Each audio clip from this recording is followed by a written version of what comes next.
बाद आज विद्यालय खुला है, आपको कैसा प्रतीत होता है और कितने बच्चे उपस्थित हुए हैं? सबसे पहले तो मैं बोलता भारत को साधुवाद देना चाहता हूं कि आपने इस मुहिम को कवर करने का जहमत और जोखिम उठाया, और आपके चैनल के माध्यम से मैं सरकार को भी धन्यवाद देना चाहता हूं कि काफ़ी लंबे समय के बाद ही शिक्षा के प्रति नींद खुली।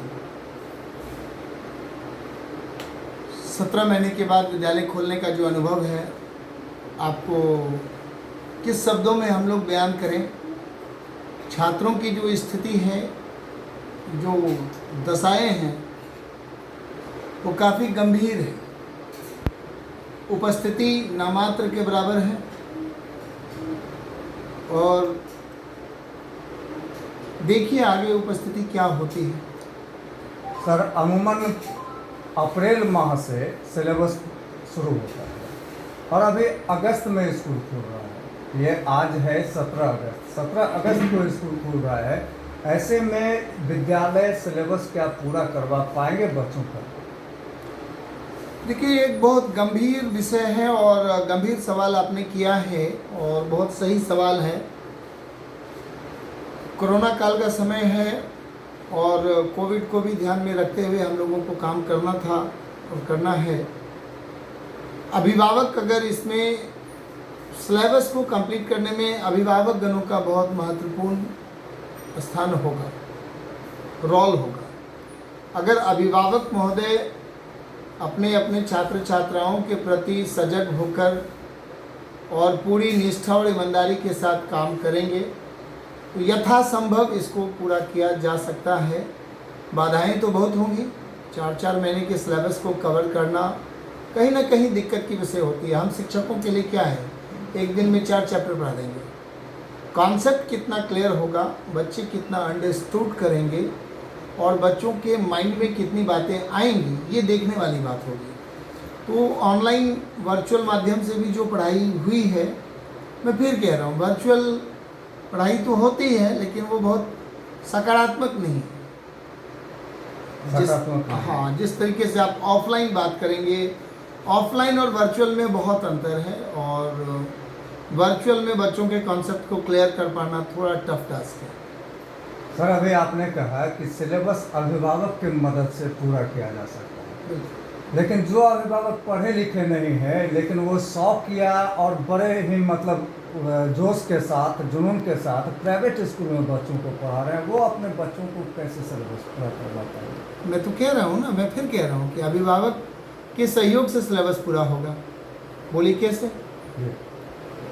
अगर अभिभावक स्कूल 16 से खुल गई, उपस्थिति कम है, अब भी अभिभावक अपने बच्चों को भेजेंगे। सरकार ने दिशा निर्देश दिया है कि हमें ऑड इवन पे क्लास करने हैं, हमें 50% आज 50% कल बुलाकर काम करना है। अभिभावक यथाशीघ्र बच्चों का पंजीकरण कराएं, बच्चों की उपस्थिति दर्ज कराएं, क्लास में रिन्यूअल ले लें।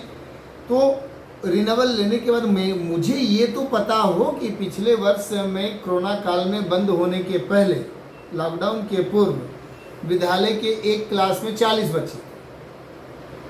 अभी मुझे ये पता ही नहीं है कि 4 बच्चे हैं कि 40 बच्चे हैं। मैं कौन सा ऑड इवन बनाऊंगा, ये बताइए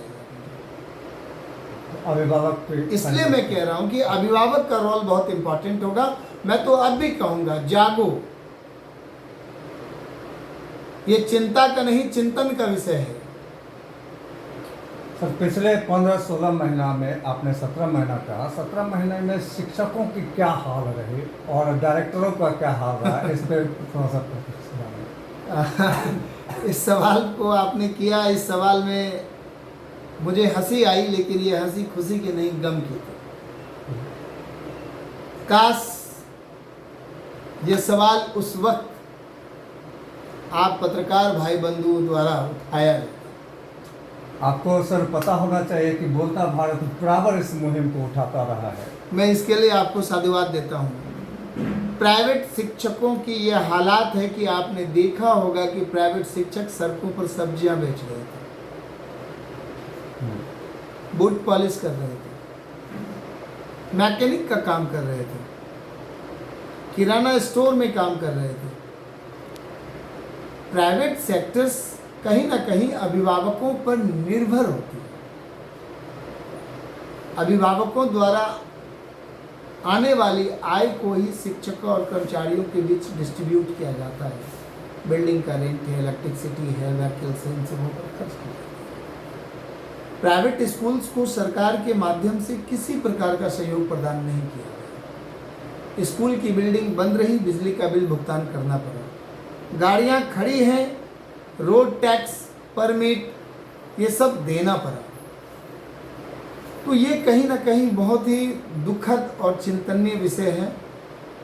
प्राइवेट शिक्षकों का, प्राइवेट निर्देशकों का, जो बी क्लास स्कूल जिसको आप बोलते हैं, जैसे नॉन एफिलिएटेड रजिस्टर्ड स्कूल की स्थिति बहुत अच्छी नहीं रही। ऐसे समय में सरकार ने भी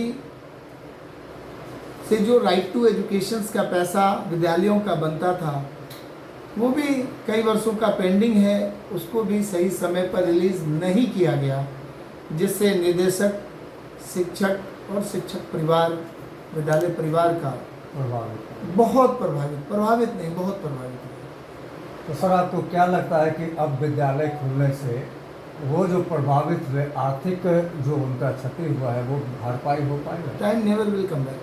समय कभी वापस नहीं आता। जो बीत गई वो कभी वापस नहीं आएगी। क्या जो आज से 17 महीने तक हम लोगों ने 3 टाइम की जगह 2 टाइम का भोजन लिया है, क्या अभी पैसा आ जाने से या अभी अभिभावकों के सहयोग करने से या विद्यालय में इसके द्वारा पैसा दिए जाने से क्या पिछले 17 महीने का भोजन आप खा सकते हैं? क्या जिन परिस्थितियों में औषधियों के लिए प्राइवेट शिक्षक और निदेशक काफ़ी कष्ट में ज़िंदगी जिए, कोरोना काल में अर्थ के अभाव में बहुत सारे हमारे प्राइवेट शिक्षक पूरे हिंदुस्तान वर्ष में इलाज के अभाव में निधन पा गए, स्वर्गवास हो गए, क्या वो वापस आ सकते हैं? नहीं आ सकते। इसलिए समय कभी वापस नहीं आता। अंततः मैं आपके चैनल के माध्यम से यह अपील करता हूँ समस्त अभिभावक गणों से कि अब जो समय मिला है, जो मौका मिला है, इस मौके में अपने बच्चों के सिलेबस को पूर्ण करने के लिए आप सामने आए, बच्चों को स्कूल भेजें। आप डरे नहीं, लड़ें, डरे नहीं, आप लड़ें। हमें अब इस बीमारियों से लड़ना है। हम मास्क पहनकर मॉल जा सकते, शादी में जा सकते, पार्टी में जा सकते, बर्थडे मना सकते, पूजा कर सकते, मंदिर जा सकते, मस्जिद जा सकते, मार्केट घूम सकते, फिर विद्यालय क्यों नहीं आ सकते? ऐसा क्या कॉन्सेप्ट बन गया है कि विद्यालय में ही कोरोना आकर बैठा है? तो आप सभी अभिभावकगण इन बातों को समझने की कोशिश कीजिए। भविष्य आपके बच्चों का है, चिंतन आपको करना है, प्रयास हम शिक्षकों को करना है कि जो सिलेबस रिकवर कर सकें, जितना ज़्यादा रिकवर कर सके हम लोग रिकवर करने का काम करेंगे। सर कोरोना काल को देखते हुए आपके विद्यालय क्या क्या सावधानी बरतेगी? निश्चित तौर पे सबसे पहले तो मैं आपको बता दूं कि कोरोना काल को देखते हुए सत्र 20-21 में हमारे विद्यालय ने प्ले नर्सरी क्लास से लेकर 7वीं क्लास तक, 7th क्लास तक 10 महीने की फीस को अभिभावक को पूर्णतः माफ़ किया। 8th क्लास में हम लोग वर्चुअल क्लासेस और नेट वगैरह को देखते हुए वहाँ भी हम लोगों ने 50% फी को माफ़ किया। 21-22 सत्र में अप्रैल मई का पूर्णतः फी माफ़ किया, जून में आधा माफ़ किया और कोविड के पूरे नियमों का पालन किया जाता है। थर्मल स्कैनिंग बच्चों की जाती है, मास्क के अरेंजमेंट हम लोगों ने दिया है, हैंड सैनिटाइजिंग का पूरा अरेंजमेंट है। हर एक दिन विद्यालय आने के पूर्व और बच्चों के जाने के बाद पूरी बिल्डिंग को सैनिटाइज किया जाता है। धन्यवाद।